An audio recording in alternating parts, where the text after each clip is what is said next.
ہر بار آٹھواں امام اس ہتھیار کی اہمیت بیان کر رہا، دعا دعا اور دعا، بلکہ ساتھ ساتھ دعا کے اصولوں میں سے کچھ بہت ہی اہم اصول آٹھویں امام کی ذات کے حوالے سے ہمارے سامنے آئیں، جس میں سے آج فقط دو باتیں آپ کے سامنے پیش کرنا۔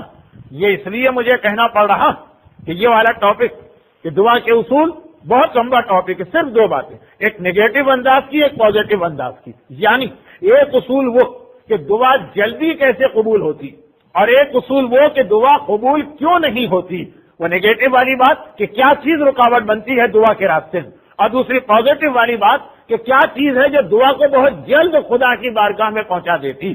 کیونکہ میں نے خود اپنے آپ پر ایک ریسٹرکشن یہ ڈالی کہ مجھے آٹھویں امام کی سیرت کے حوالے سے رہنا، اسی لیے یہ دونوں چیزیں بھی آٹھویں امام کے حوالے سے۔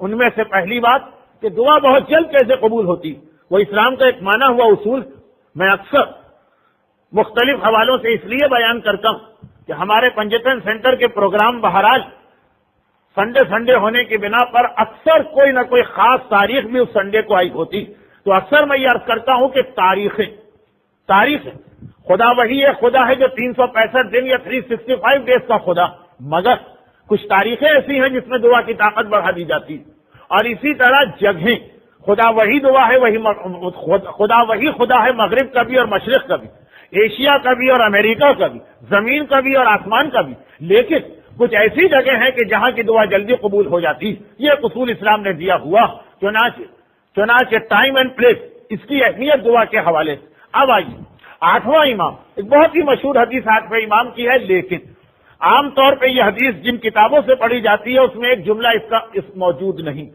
ایک کتاب کے اندر پوری حدیث ملی اسے ایک جملے سمیت۔ وہ کیا؟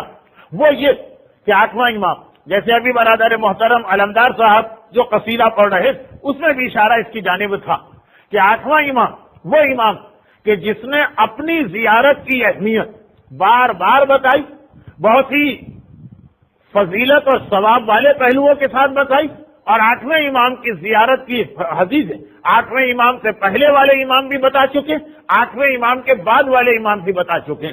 یہ جملہ یاد رکھیے گا، بعد والے امام بتائیں تو سمجھ میں آ جاتا کہ بھئی آٹھویں امام شہید ہو گئے تو ان کے بیٹے بتا رہے کہ میرے بابا کی قبر کی زیارت کا ثواب، ان کے پوتے 10ویں امام بتائیں، لیکن آٹھویں امام کی ولادت سے بھی پہلے آٹھویں امام کی زیارت کی حدیثیں ہمارے پاس آنے لگی، اور خاص طور پر جب یہ والی حدیث ہم سنتے ہیں تو اہمیت کا اندازہ ہوتا ہے کہ یہ زیارت کتنی اہمیت رکھتی۔ کون سی حدیث؟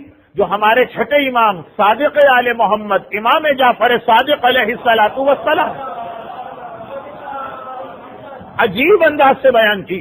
یہ دادا کا تذکرہ، چھٹے امام دادا ہے، آٹھواں امام پوتے، اور شاید آپ کو یاد رہا ہو سال گزشتہ یہ جملہ میں نے عرض کیا کہ چھٹے امام کی شہادت آٹھویں امام کی ولادت سے تقریباً 2 ویک پہلے ہو گئی۔ حساب لگا لیجیے، اسلامی کیلنڈر کا 10th مہینہ ہے شوال، 25 آف شوال چھٹے امام کی شہادت، اور 11واں مہینہ ہے ذی قعدہ، اس کی 11 آٹھویں امام کی ولادت کی تاریخ، اور چھٹے امام کی شہادت 148 ہجرہ میں ہوئی۔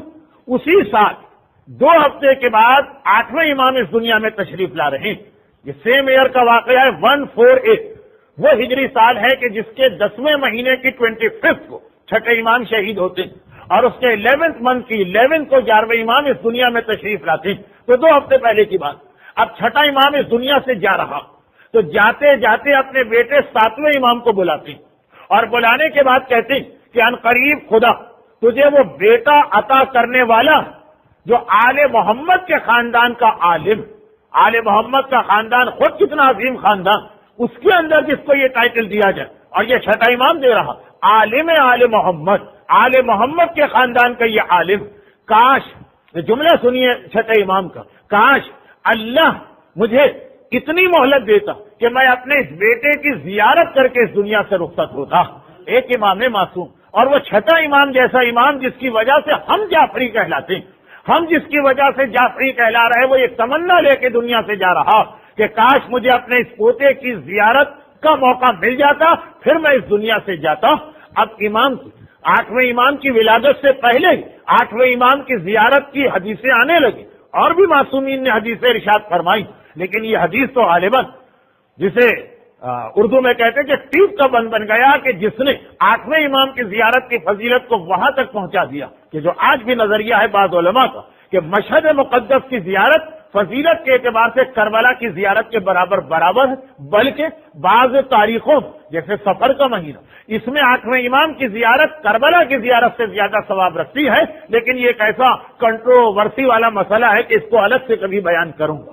پھر اب ایک اصول ہمارے سامنے آ تو گئے کہ 8ویں امام کی زیارت، مگر ایک سوال یہ پیدا ہوتا کہ اس کے الفاظ سے یہ اندازہ ہو رہا تھا کہ شاید زیارت فیس کی زیارت کا نام کہ چھٹا امام یہ تمنا کر رہا، تو اب جو ہم بعد میں پیدا ہوئے شاید یہ حدیث ہمارے لیے نہ ہو، اس لیے کہ بہرحال جب 202 ہجری میں 8ویں امام شہید کر دیے گئے تو اب ہم تو زیارت کر ہی نہیں سکتے، نہیں، پھر خود 8ویں امام اپنے دادا کی اس حدیث کو ذرا سا ایکسٹینڈ کیا، ذرا سی اس کی وضاحت کی، اور کیا ارشاد فرمایا؟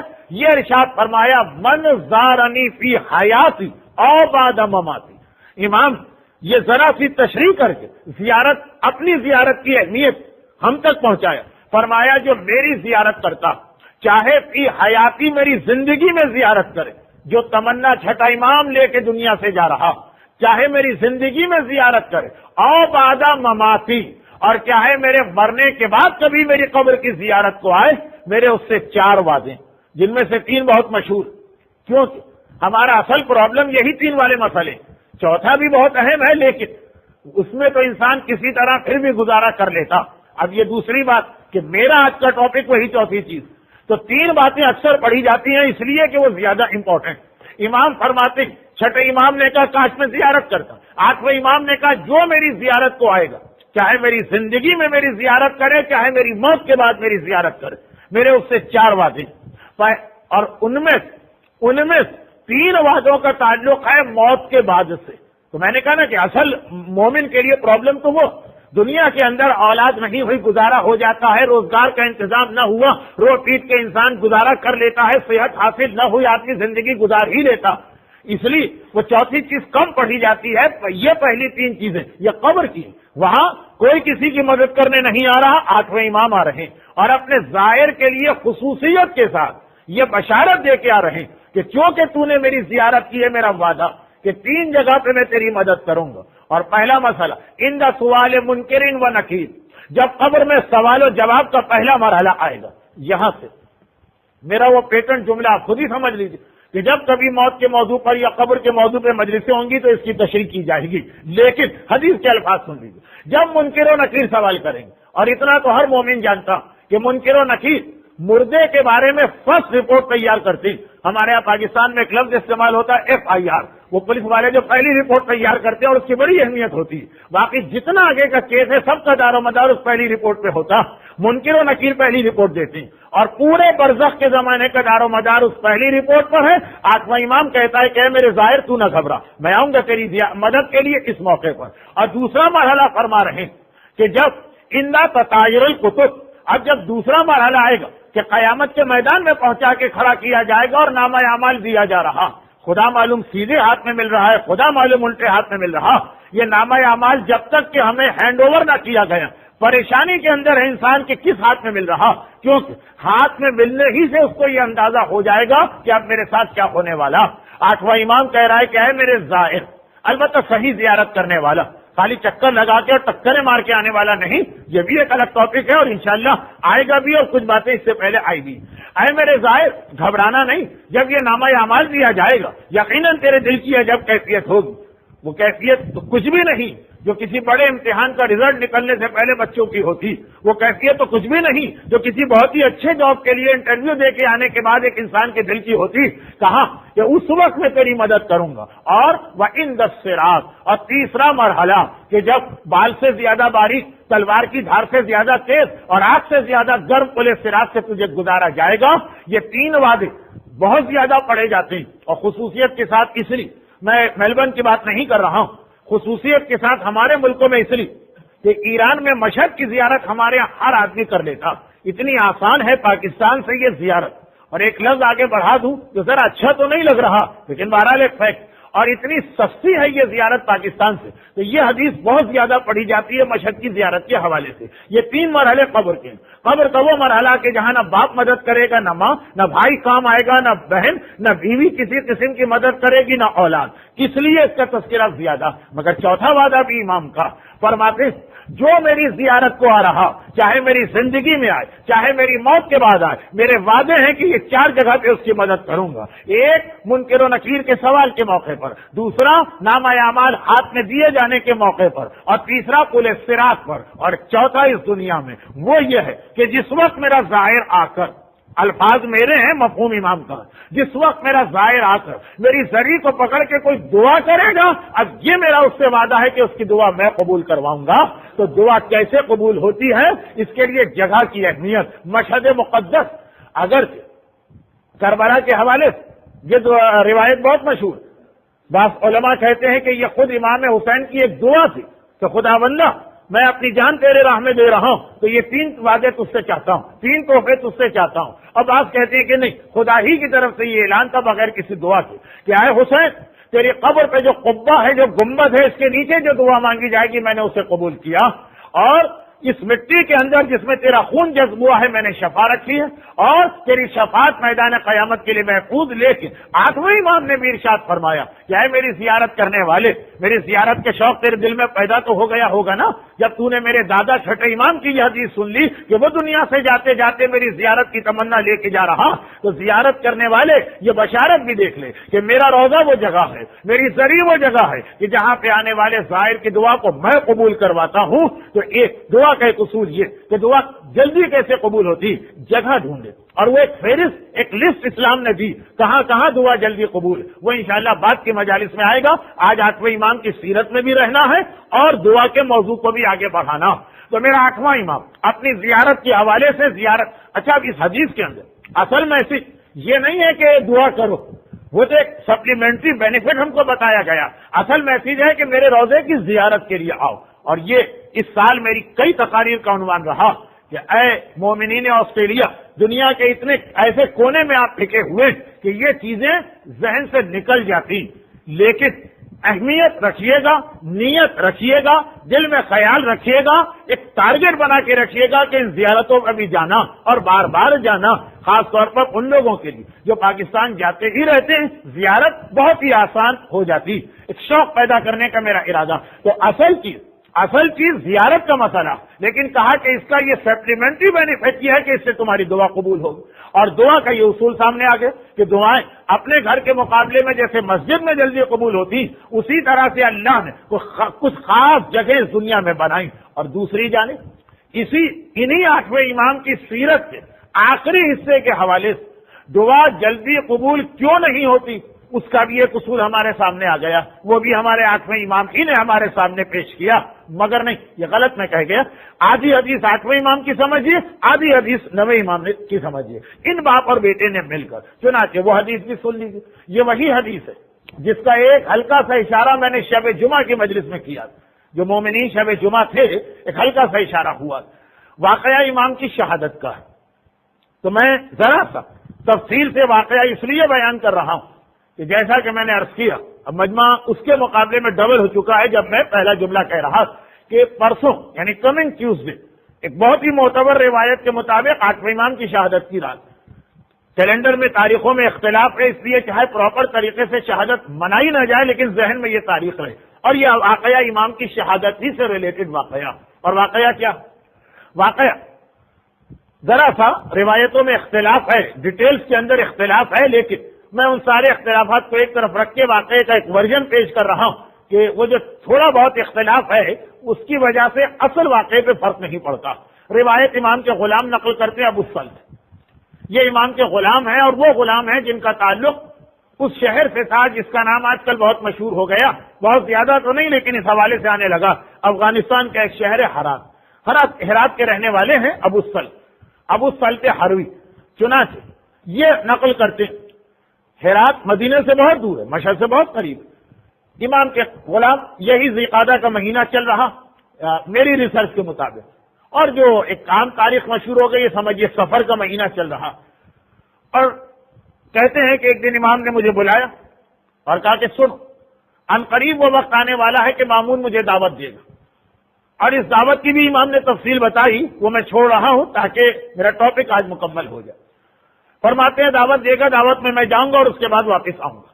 اگر میں اس حالت میں واپس آؤں کہ میرا سر کھلا تو مجھ سے باتیں کرنا، اور اگر اس حالت میں آؤں کہ میرا سارا سر چھپا ہوا ہو، ڈھکا ہوا ہو، چہرہ بھی تقریباً چھپا ہو، تو مجھ سے باتیں نہ کرنا، اور سمجھ لینا کہ مامون نے مجھے زہر دے دیا۔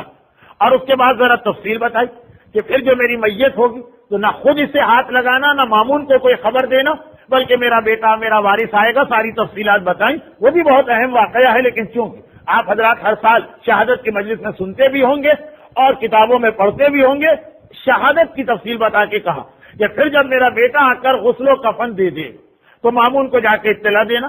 وہ آئے گا، بہت روئے گا، پیٹے گا، بال نوچے گا، سر سے امامہ اتار پھینکے گا، جتنا غم کا اظہار کر سکتا ہے کرے گا، مگر زہر دینے والا بھی وہی، اور زہر دینے کے بعد بھی اس کی خباثت کا سلسلہ چل رہا۔ وہ کیا کرے گا؟ وہ یہ حکم دے گا کہ میری قبر کا انتظام کیا جائے۔ اب چونکہ وہ اپنے آپ کو تو سوگوار ظاہر کر رہا، تو کہے گا کہ آفیشل حکومت کے پیمانے پر شاہی انداز سے یہ تجہیز و تکفین ہوگی، میری قبر کے انتظامات کرائے گا، خود جائے گا، مگر جہاں پر اس کا باپ ہارون رشید ملعون دفن ہے، یہ مامون تو لعین ابن لعین ہے، خود بھی ملعون، اس کا باپ بھی لعین، کہا کہ جہاں اس کی باپ کی قبر وہاں پہ جائے گا۔ اب آج ہم جاتے ہیں مشہد 8ویں امام کے روضے کی زیارت کرتے ہیں، ذہن میں رہتا نہیں ہے کہ جہاں امام کی پائتی ہے اس کے آگے بدترین انسانوں میں سے ایک انسان ہارون رشید کی قبر، تو اس وقت خالی وہی قبر تھی، اور وہ قبر تھی جس کے بارے میں 8واں امام بہت پہلے کہہ گیا تھا۔ روایتوں میں ہے کہ ایک مرتبہ ہارون رشید حج کے لیے خانہ کعبہ کی طرف آیا تھا، مکے میں آیا تھا، اور وہ مسجد الحرام میں بیٹھا عبادت کر رہا تھا کہ 8واں امام بھی مسجد میں داخل ہوئے۔ اب یہ وہ لوگ ذرا سا کنفیوز ہو جائیں گے کہ جنہوں نے مسجد الحرام گزشتہ 15-20 سال میں دیکھی، اگرچہ بہت کم مومنین یہاں کے ہیں، یہ وہ مسئلہ ہے جو میں پچھلے سال سے کوشش کر رہا ہوں کہ یہاں کے سارے مومنین دیکھ رہے ہیں، لیکن بعض رکاوٹیں آتی چلی گئیں، قافلہ بنا ٹوٹا، اب ٹوٹ چکا۔ اچھا، خلاصہ یہ کہ جو لوگوں نے نہیں دیکھا وہ سمجھ لیں گے، جو وہ روایت سمجھ جائیں گے، اور جو دیکھ چکے ہیں وہ کنفیوز ہوں گے۔ اس لیے کہنا کہ آج کی مسجد الحرام کو مت سمجھیے، آج تو بہت بڑی مسجد الحرام، جس زمانے میں 8واں امام بہت مختصر، اس لیے اس روایت میں کوئی عجیب بات نہیں کہ جیسے ہی ہارون نے دیکھا کہ 8واں امام مسجد میں داخل ہوئے، فوراً وہ شرمندہ تو ہے نا، گلٹی کانشیس تو ہے نا کہ ان کے بابا کو 14 سال میں نے قید میں بھی رکھا اور ان کے بابا کو زہر دے کے شہید بھی کیا، فوراً اٹھا دوسرے دروازے سے نکل گئے۔ جو لوگ نہیں گئے ان کے لیے تو بالکل ایک عام سا واقعہ، جو گئے وہ سوچ رہے ہوں گے کہ اتنی بڑی مسجد الحرام، اتنی لق و دق، اس میں کسی کو کسی کی خبر نہ ملے تو یہ کیسے ہو سکتا ہے کہ ایک آدمی ایک دروازے سے انٹر اور ہارون دیکھ۔ نئے جانے والے اس مسجد میں راستہ بھول جاتے ہیں، 3 دن لوگوں کو راستہ نہیں ملتا مسجد سے نکلنے کا، آج یہ مسجد اتنی بڑی ہو گئی۔ اور لیکن اب پھر یہ مسئلہ اس لیے حل ہو گیا کہ تھوڑے بورڈ لگا دیے گئے۔ 80s کا جو واقعہ ہے پڑھیے گا، جو میرا سفر نامہ کسی صاحب نے لکھ دیا تھا، بلکہ کسی صاحب کیا میرے محترم استاد تھے ڈاکٹر منظر کاظمی، تو 3 دن مسجد سے نکلنے کا راستہ نہیں مل رہا۔ خیر، تو خلاصہ یہ ہے کہ چھوٹی مسجد تھی، ایک دروازے سے 8واں امام آئے، ہارون دوسرے دروازے سے چلا گیا۔ جیسے ہی چلا گیا 8واں امام نے اسی وقت اس کو دیکھ کر ارشاد فرمایا کہ کتنا ہی مجھ سے بھاگے گا، لیکن میری اور اس کی قبر ساتھ ساتھ ہی بنے گی، اور میرے پائنٹی یہ پڑا رہے گا اس وقت تک جب تک کہ اللہ ان ظالموں سے انتقام نہیں لیتا۔ یہ خود ایک اشارہ ہے ظہور امام کی طرف باہر آئے۔ تو اب مامون 8ویں امام اپنے غلام ابو سلط حروی کو بتا رہے ہیں، شہادت سے پہلے بتا رہے ہیں، یعنی 22 ذی القعدہ کے دن، کہ دیکھو یہ ہوگا، مامون غم کرے گا، میری قبر کا انتظام کرے گا، وہ کہے گا کہ ان کو وہاں دفن کیا جائے جہاں میرا بابا دفن، وہ جائے گا، خود وہاں پہنچے گا، اپنے نگرانی میں قبر تیار کرائے گا۔ ایک جملہ میں نے واقعہ مختصر کرنے کی وجہ سے چھوڑ دیا تھا، لیکن چلیں اس کو بھی پڑھ لیتا ہوں کہ جب یہ امام ابو سلط کو یہ بتا رہے تھے، اس سے پہلے اسے ایک حکم دیا تھا اور اس سے کہا تھا کہ جاؤ، اور ہارون کی قبر جو ہے اس کے چاروں طرف سے مٹی میں ایک ایک مٹھی مٹی اٹھا کے لیا۔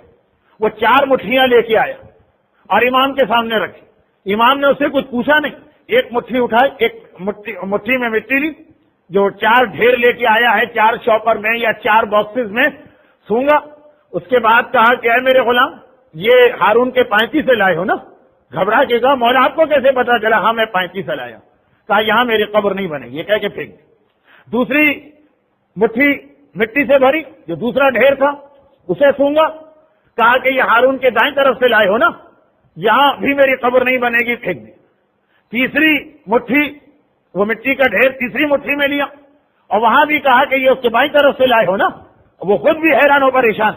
اور پھر امام نے چوتھی مٹھی مٹی سے بھری جو آخری ڈھیر سونگا اور کہا کہ یہ ہارون کے سرہانے سے لائے ہو نا, یہاں پہ میری قبر بنے گی. اور پھر اس کے بعد یہ سارا واقعہ دہرایا کہ مجھے بلایا جائے گا, میں واپس آؤں گا, میرا بیٹا آئے گا. پھر امام نے ربط میں لایا, کہا کہ مامون تیاری کرے گا کہ کسی طرح سے اپنے باپ کی پائنتی میری قبر کھودے. تھوڑی سی مٹی تو ہٹ جائے گی, پھر ایسا ایک پتھر وہاں پہ نمودار ہوگا کہ سارے خراسان کی کدانے ٹوٹ جائیں گے, لیکن وہ پتھر پہ ذرا سا بھی فرق نہیں پڑے گا. تم تھوڑی دیر انتظار کرنا, جب وہ کوشش کر کے تھک جائے تو آگے جا کے کہنا کہ میرا آقا اور مولا کہہ کر گیا تھا کہ میری قبر یہاں نہیں بنے گی. تو مامون آگے کوئی بات نہیں کہے گا, غلاموں سے کہے گا کہ اچھا اس طرح سے انہیں دفن کرو کہ یہ میرے بابا کے الٹے ہاتھ میں آ جائے. وہاں بھی یہی واقعہ پیش آئے گا. اور پھر تو آگے بڑھ کے کہہ دینا کہ زیادہ یعنی پتھر نکلے گا, نوکر یا مزدور تھک رہے ہوں گے, تو جا کے کہہ دینا کہ میرا آقا اور مولا کہہ کر گیا کہ یہ نہیں کھل سکے گا. وہ کہے گا اچھا آپ کم از کم میرے باپ کے سیدھے ہاتھ پہ ان کو لے لو. وہاں بھی ناکام ہوگا تو آگے بڑھ اور کہہ دینا کہ میرا آقا اور مولا بتا گیا کہ یہ قبر نہ صرف یہ کہ سرہانے ہی بنے گی, بلکہ آئے مامون تجھے قبر بنانے کی ضرورت بھی پیش نہیں آئے گی. ذرا سی مٹی ہٹا لے, میرا آقا اور مولا کہہ کر گیا ہے کہ وہاں پہ قبر پہلے سے تیار ہوگی. اور کئی انبیاء کئی ائمہ کے واقعات میں آپ کو یہ جملہ ملا ہوگا. مولا کائنات کی قبر میں بھی یہی جملہ آپ سنتے ہیں, کہ بلکہ وہاں تو تختی بھی قبر میں رکھی تھی کہ یہ وہ قبر ہے جسے نوح نبی سینکڑوں سال پہلے آخری رسول کے ولی کے لیے تیار کر کے گئے, وسیع کے لیے تیار کر کے گئے. کہا یہاں بتا دینا. اب یہ ابو سلط کہتا کہ 8واں امام ابھی انسٹرکشن جاری, اور اسی سے دعا کا اصول سامنے آ رہا. لیکن میں نے کہا آدھی روایت 8ویں امام کی, آدھی 9ویں کی ہے, دونوں کو ملائیے گا نتیجہ نکلے گا. اور یہ شہادت کا واقعہ بھی امام فرماتے ہیں کہ جیسے ہی مامون ذرا سی مٹی ہٹائے, اتنی ہی مٹی جتنی 3 طرف سے ہٹائی تھی تو پتھر نکلا. یہاں سے اوپر والی لیئر کو ہٹائے گا, پوری قبر تیار ہوگی. اتنا تھک چکا ہوگا اور اتنا زیادہ اس وقت جھنجلایا ہوا ہوگا کہ کہے گا کہ اچھا میت کو لا کے دفن کرو, روک دینا. اور کہنا کہ ہے مامون میرے آقا اور مولا نے منع کیا تھا کہ مجھے فوراً دفن نہ کیا جائے. تو مامون گھبرا کے کہے گا کہ کس چیز کا ویٹ کرے, تو آگے بڑھنا. اور آگے بڑھنے کے بعد میری قبر کو غور سے دیکھنا, ایک طرف سے تجھے ذرا سا پانی آتا نظر آئے گا, بہت مختصر. وہاں پہ ہاتھ رکھنا, اور ایک دعا میں تجھے بتا رہا ہوں. پھر امام نے ایک دعا بتائی, کہا کہ یہ دعا ہاتھ رکھ کے دعا پڑھنا ایک دم سے باقاعدہ جیسے بہت فلو کے ساتھ پانی آتا ہے, چشمہ سے جاری ہوگا, اور میری ساری قبر اس پانی سے بھر جائے گی. لیکن تھوڑا انتظار کر, اس کے بعد اس پانی کے اندر چھوٹی چھوٹی مچھلیاں پیدا ہوں گی.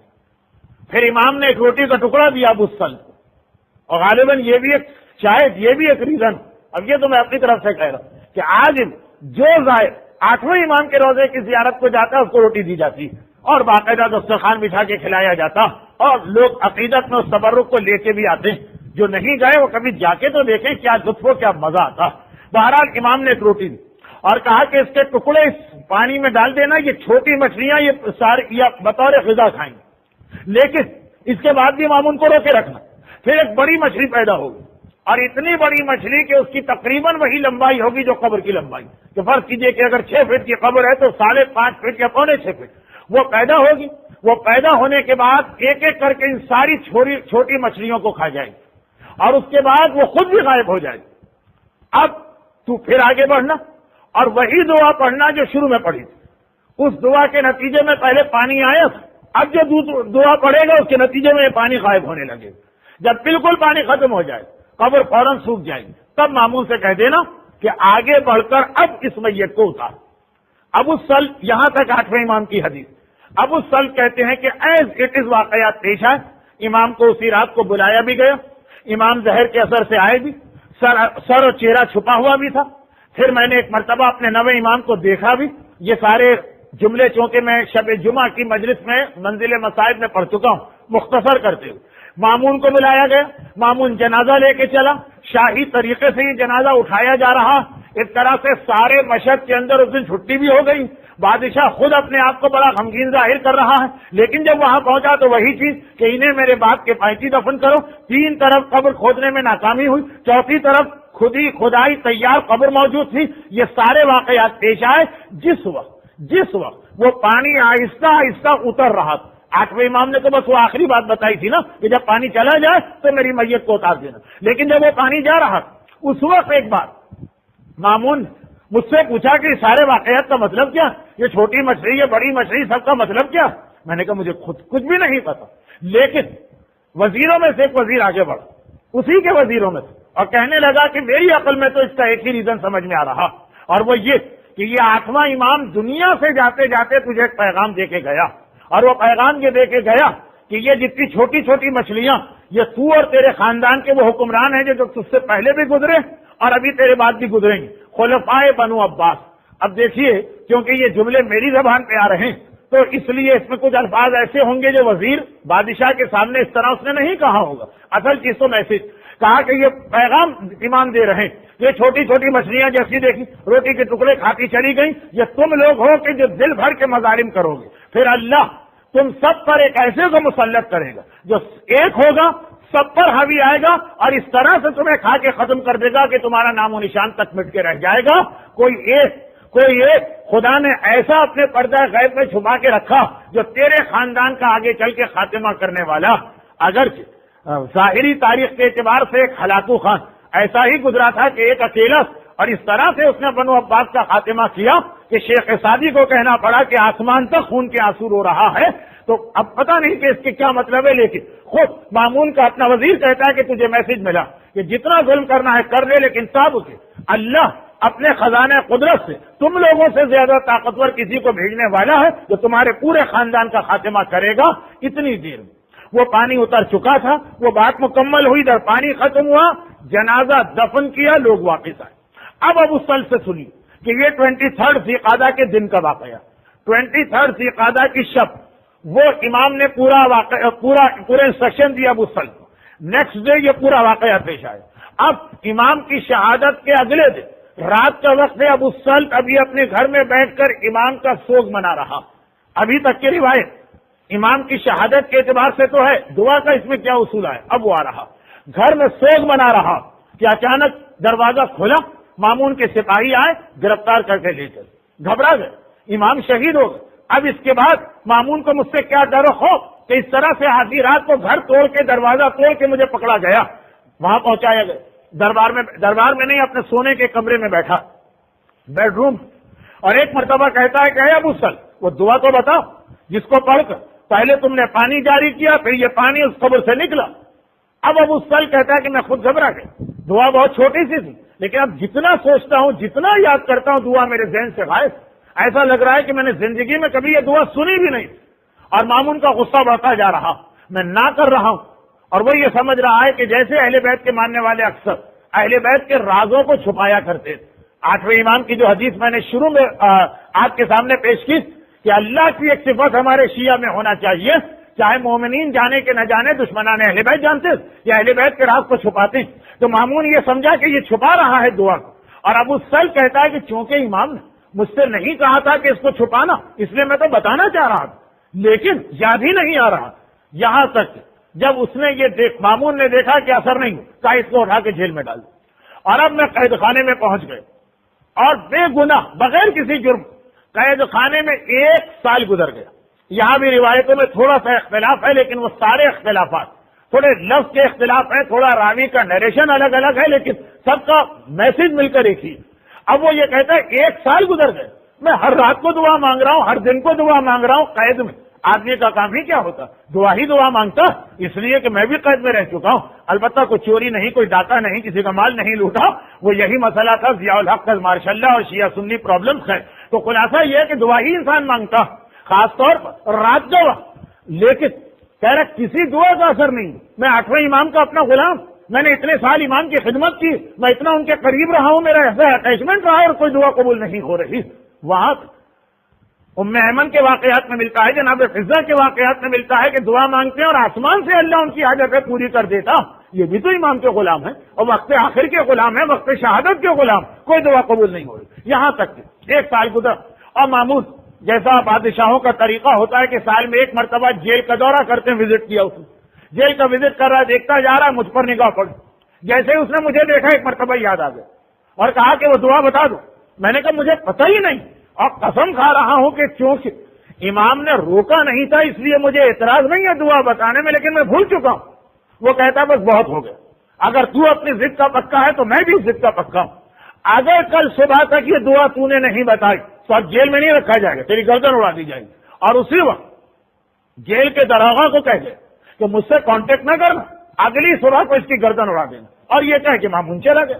اب یہ بادشاہ کا حکم، عورت کی ضد، بچوں کی ضد، بادشاہوں کی ضد، تینوں مشہور. پہلی دو ضدیں تو آپ روزانہ اپنے گھر میں دیکھتے رہتے ہیں، اور یہ تیسری ضد تاریخ کی. اور آپ کو ایک مرتبہ کہہ دیا چلا گیا، اس کا مطلب یہ کہ بس یہ نادر شاہیوں کو مرنا یقینی. اب کہتا ہے کہ اس رات کو میں نے گل گڑا کر اپنے زمانے کے امام کو پکارا. سال بھر سے پکار رہا تھا، دعا جو مانگ رہا تھا، کیونکہ ایسے زمانے میں ہے کہ امام موجود، نویں امام، اور ان نویں امام سے یہ ملاقات بھی کر چکا. وہی واقعہ جو شب جمعہ بھی میں نے پڑھا اور آپ ہر سال سنتے ہیں مصائب میں کہ جب نویں امام اپنے بابا کو غسل دینے آئے، یاد بھی ہوگا کہ پہلے تو پہچانے ہی نہیں، گھبرا کے کہا تھا تو کون آ گیا اس گھر میں، اور پھر جو تعارف ہوا پتا چلا کہ یہ تو اس وقت میرے امام. تو بار بار ان کو پکار رہا. اور فجر کے کچھ قریب، یہاں پہ دو مختلف ورژن ہیں روایتوں کے، دونوں کا خلاصہ ایک ہی. فجر کے کچھ قریب امام، نویں امام ایک بار اس کے قید خانے میں نظر آ رہے ہیں. کہاں مدینہ، کہاں مشرق، زمین و آسمان کا فاصلہ سمجھ لیجئے اس زمانے کے اعتبار سے امام نظر آ رہے ہیں. اور آنے کے بعد کہتے ہیں کہ اے مسل تو نے کیوں پکارا؟ کہا فرزند رسول یہ میرا مسئلہ ہے، اگر یہ دعا مجھے یاد نہ آئی تو کل مارا جاؤں گا. اب ایک روایت یہ ہے کہ امام نے اس کو دعا بتا دی، اور اگلی صبح کو جب داروغہ آیا اس کو پکڑ کے پھانسی کے پھندے پہ لٹکانے کے لیے، تو اس نے کہا کہ فوراً مجھے ہارون تک پہنچاؤ، مامون تک پہنچاؤ، میں اس کی بات ماننے کو تیار ہوں. اور وہاں گیا اور دعا سنائی، اور مامون کو تم پہلے سے یقین تھا، دیکھا آخر تھک ہار کے تو نے میری بات مانی ہی، اس کو کیا یہ معجزہ سناتا اور اسے کیا یقین آتا، اور وہاں سے چھوڑا گیا. دوسری روایت یہ کہ نہیں، نویں امام آئے اور کہا کہ کیا مسئلہ؟ کہا مولا وہ دعا یاد نہیں آ رہی. کہا مسئلہ دعا ہے کہ مسئلہ آزادی یا رہائی؟ لیکن یہ بھی ایک ضمنی بات آ گئی کہ انسان دعا کرنا بھی تو سیکھے کہ آخر اس کا اصل پرابلم کیا، وہ کیا مانگ رہا. امام سے اس نے کہا دعا چاہیے. امام نے کہا دعا چاہیے کہ آزادی چاہیے؟ کہا مولا اصل تو آزادی چاہیے، رہائی چاہیے، ریلیز چاہیے، اس کے لیے دعا مانگ رہا ہوں. تو کہا چل میرے ساتھ. ہاتھ پکڑ کے لے چل. سارے سپاہی کھڑے، داروغہ کھڑا. رات کے وقت تو پہرا اور زیادہ سخت ہو جاتا ہے، ان کے بیچ سے لے کے نکلے اور کسی کی نگاہ بھی نہ پڑی، یا نگاہ سب کی پڑی، نظر کسی کو نہیں آیا. جس طرح اللہ کا رسول شب ہجرت اسی طرح سے ان کافروں کے درمیان سے نکلا تھا، دیکھ سب رہے تھے لیکن نظر کسی کو نہیں آ رہا تھا. آنکھیں ہیں اور نظر نہیں آتا، یہ جو قرآن کہتا ہے یہ ہمارے سامنے معجزات نظر آ رہے. لے کے باہر نکلے. جیسے ہی جیل سے باہر نکلے تو ایک مرتبہ کا اب بتا تجھے کہاں جانا؟ امام مدینے سے آئے، مدینے چلنا؟ کہا نہیں مولا، کافی طویل عرصہ ہو گیا، پہلے آپ کے بابا کی خدمت، پھر یہ جیل، میں اپنے گھر والوں سے اب تک ملاقات نہیں کر سکا ہوں. چنانچہ میرا دل چاہتا ہے کہ اپنے وطن ہرات پہنچوں اور اپنے بیوی بچوں اور گھر والوں سے ملوں. تو امام نے ایک مرتبہ اس سے صرف اتنا سا کہا کہ یہ رومال اپنے چہرے پہ ڈال کے ہٹا لے. رومال چہرے پہ ڈال کے ہٹاتا ہے تو کہاں مشہد اور کہاں ہرات اپنے گھر کے سامنے نظر آ رہا، اور پھر ساری زندگی اس کی وہیں گزری. مگر اب یہ دو واقعات کہ یا تو مامون کے پاس جا کے دعا بتا کے رہائی لے کے آیا، اور یا پھر خود امام نے بغیر دعا بتائے اس کو کیسے رہائی دلوائی. اتنا سا اختلاف ہے، لیکن شروع سے لے کے باقی سارا واقعہ یکساں.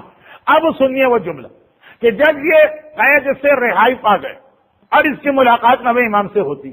پہلے واقعے میں تو نویں امام، دوسرے واقعے میں تو نویں امام ساتھ ہی ساتھ.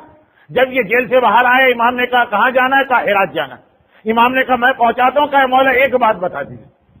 اور پہلے واقعے میں یہ ہے کہ جب مامون نے رہا کیا تو پہلے مدینے آ کے نویں امام کی زیارت کی، پھر ہرات گیا اور پوچھا نویں امام سے کہ مولا ایک بات بتا دی، سال بھر آپ کے بابا کا غلام آپ کو پکارتا رہا، جس نے آپ کے بابا کی اتنی خدمت کی، جو اتنا عقیدت مند ہے آپ کے خاندان، سال بھر اس نے آپ کو پکارا. آپ آئے تو ٹھیک 1 سال کے بعد آئے، 1 سال تک آپ اس کی مدد کو اور فریاد کو نہ پہنچے. اب ذرا سنیے امام کا ریئیکشن. امام کا ریئیکشن اس میں بہت ساری چیزیں ایسی جو ظاہری اعتبار سے ہوتی ہیں. امام اس طرح سے حیرت ظاہر کر رہے کہ جیسے ایک بالکل نئی بات سنی. کہا کہ اے شخص تو کیا کہہ رہا، بابا کی شہادت کے بعد آج پہلی رات تھی کہ تیری فریاد مجھ تک پہنچ، اور جیسے ہی پہنچ ویسے ہی میں نے تیری رہائی کا انتظام کروایا. اب یہ گھبرا گیا. کہا فرزند رسول آپ معصوم، غلط بیانی کر نہیں سکتے، لیکن میں سال بھر آپ کو پکارتا رہا، سال بھر میں دعا مانگتا رہا، اور ایک ایک دن میں پتہ نہیں کتنی کتنی مرتبہ. اور امام حیرت کا اظہار کر رہے ہیں کہ تو نے تو آج ہی مجھے پکارا. کبھی ہمارا آپ کا بھی ایسا واسطہ ہوتا ہے دوستوں کے ساتھ، وہ کہتے ہیں میں نے کانٹیکٹ کیا، حیران ہوتے کہ نہیں مجھے تو پہلا میسج ہی ابھی ملا، اور وہ کہہ رہا ہے کہ میں نے اسی دفعہ یہ میسج بھجوائے. یہاں پہ وہی بات ہوگی. اب امام کہہ رہے ہیں کہ تیرا پیغام مجھے آج ملا، غلام کہہ رہا ہے کہ سال بھر میں نے پکارا، بار بار پکارا، دن میں کئی بار پکارا. اس سال میں شب قدر بھی آئی ہوگی، اس سال میں 15 شعبان بھی آئی ہوگی، سال میں نوچندی جمعراتیں بھی آئی ہوں گی، سال میں نارمل جمعراتیں بھی آئی ہوں گی. اور امام کہہ رہے ہیں کہ نہیں تیری آواز آئی نہیں. آخر امام وہ سوال کر رہے ہیں، امام کا سوال یہ بتا رہا کہ اصل میں یہ جملہ ہم تک پہنچانا. امام نے کہا یہ بتا کہ آج کی رات جو تو نے مجھے پکارا، کیا اسی طریقے سے پکارا جیسے سال بھر پکارتا رہا، یا کوئی فرق پڑ گیا؟ کہا ہمارا پکارا اسی طرح، لیکن اتنا مجھے یاد ہے کہ چونکہ آج مامون یہ کہہ کر گیا کہ اگر کل صبح تک تو نے مجھے یہ دعا نہ بتائی تو میں تجھے قتل کر دوں گا، تو آج میری عجیب کیفیت تھی کہ میں دعا مانگ رہا تھا، نہ نیند آ رہی تھی، نہ بھوک لگ رہی تھی، نہ پیاس لگ رہی تھی، نہ آرام کی خواہش تھی، نہ دماغ میں کوئی خیال آ رہا تھا، نہ ذہن کہیں اور جا رہا تھا. امام نے فرمایا بس یہی بات کہ سارا سال تو نے ہمیں پکارا، لیکن اوپری دل سے پکارا، اوپری زبان سے پکارا، بے توجہی سے پکارا، ذرا لاپرواہی سے پکارا، وہ کنسنٹریشن نہیں تھا، وہ ارتکاز نہیں تھا. لیکن آج چونکہ تجھے اپنی موت سامنے نظر آنے لگی تو آج تو نے دل کی گہرائی سے پکارا، اور وہ دعا من القلب الی القلب جو دل کی گہرائی سے نکلتی ہے وہ دل تک پہنچائی جاتی ہے، جو منہ سے نکلتی ہے وہ فقط ہوا میں اڑ کے رہ جاتی ہے. الفاظ میرے ہیں، مفہوم امام کا ہے. امام فرماتے ہیں کہ دیکھ دعا وہی قبول ہوتی اور وہی بارگاہ الہی میں پہنچتی ہے جب پوری توجہ کے ساتھ پکاری جائے. یہی وجہ، یہ جملہ سن لیجیے.